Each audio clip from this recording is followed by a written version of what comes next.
तेरा हो या तो गाइज मेरे हिडन टैलेंट को हिडन ही रहने देते हैं और आज मैं आपसे शेयर करता हूँ ऐसे 7 एआई मॉडल्स जो आपसे हिडन रह गए हैं। तो आइए देखते हैं। आज मैं आप लोगों को बहुत इंपॉर्टेंट इन्फॉर्मेशन देने जा रहा हूँ जो मोस्टली टेक्निकल लोगों के पास भी नहीं होती। तो प्लीज़ लाइक करें, फॉलो करें और अपने फ्रेंड्स के साथ इसको शेयर करें। लार्ज लैंग्वेज मॉडल तो सभी जानते हैं जो चैट जीपीटी वगैरह में यूज़ होता है। ये टेक्स्ट जनरेशन, ट्रांसलेशन और समराइजेशन के काम आता है। तो दूसरा मॉडल है एमएलएम, मास्क लैंग्वेज मॉडल्स।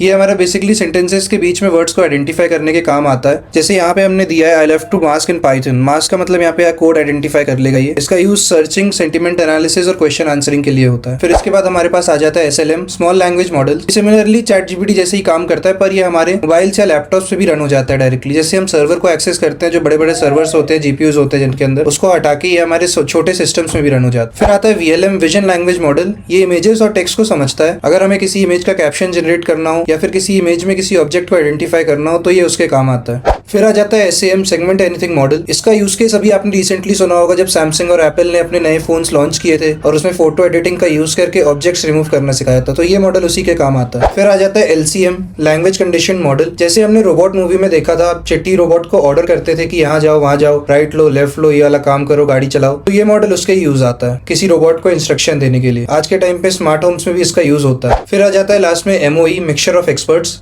इसके अंदर बहुत सारे छोटे एआई मॉडल्स होते हैं जो अलग अलग टास्क में एक्सपर्ट होते हैं। इसके अंदर एक राउटर भी होता है जो क्वेरी को सही मॉडल की तरफ लेके जाता है।